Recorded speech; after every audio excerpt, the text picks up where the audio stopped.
Social media के ऊपर एक क्लिप वायरल है, लिहाजा मेरा भी देखने का इत्तेफाक हुआ।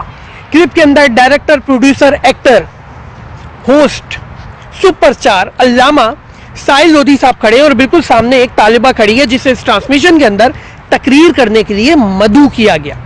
वो तालिबा किसी की बहन थी, किसी की बेटी थी और यकीनी तौर पर इस ट्रांसमिशन में आने से पहले अपने दोस्त, अहबाब, रिश्तेदारों को ये इत्तला देकर आई होगी कि आज मुझे बराह रास्त जरूर देखना, मैं अपनी राय का इजहार करूंगी।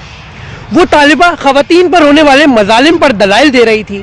घरेलू नाइंसाफी हो, चेहरे पर तेजाब फेंकने के वाकयात हो, इस्मत दरी हो, ऐसे दलाइल को गिनवाकर ये कहने लगी कि अगर आज कायदे आजम जिंदा होते तो उन्हें ये नाइंसाफी अपने पाकिस्तान में जरा ना भाती।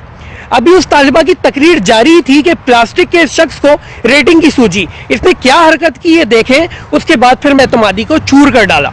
मैं तुम्हें कुत्ते की मिसाल देता हूँ। तुमने कुत्ता देखा होगा जो राह चलतों के पीछे पहले भागता है और अगर उसकी जानिब कोई ना देखे तो वो भौंकना शुरू कर देता है और अगर उस कुत्ते को फिर भी कोई मुंह ना लगाए तो वो काट लेता है, ये बताने के लिए कि भाई मुझे भी देखो, मैं भी हूं, मैं भी हूं, मैं भी हूं। तुमने यही कुछ किया है। अरे भाई तुम्हें क्यों देखे ये पाकिस्तानी कौम? इस पाकिस्तानी कौम को असल पसंद है, नकल नहीं पसंद इस पाकिस्तानी कौम को। मैं किरदार कशी के खिलाफ हूं, लेकिन क्योंकि अब आप काटना शुरू हो चुके हैं लिहाजा जरूरी है कि आपको भरपूर जवाब दिया जाए। पहली बात तो यह कि जब तक कोई शख्स अपनी बात मुकम्मल ना कर ले बीच में नहीं हाँकना चाहिए, लिहाजा आपको उस तालिबा को तकरीर करते हुए नहीं रोकना चाहिए था। दूसरी बात यह कि दिए गए मौजू पर हर शख्स को अपनी राय का इजहार करने की मुकम्मल आजादी है। इसे right of freedom of speech कहते हैं। अगर समझ ना आए तो गूगल पे लिख के देख लेना, मतलब समझ आ जाएगा। तीसरी बात, किसी भी खातून का इस तरह टीवी पर तमाशा नहीं बनाया जाता। इस्लाह शो के बाद भी की जा सकती है और अगर तमाशा बनाना बहुत जरूरी था तो अपनी माँ, बहन या अपने किसी खानदान की खातून को लाते और उसके साथ कर लेते। चौथी बात वो ये कि अगर आपको किसी दूसरे शख्स की राय का एहतराम नहीं है तो फिर अपने प्रोग्राम को सोलो होस्ट करना शुरू कर लें, यानी खुद होस्ट बनो, खुद गेस्ट बनो, खुद ऑडियंस बनो और वक्फे के दौरान अगर तेल का इश्तिहार आए तो उसको भी खुद ही कर लो और अगर पैम्पर का इश्तिहार आ जाए।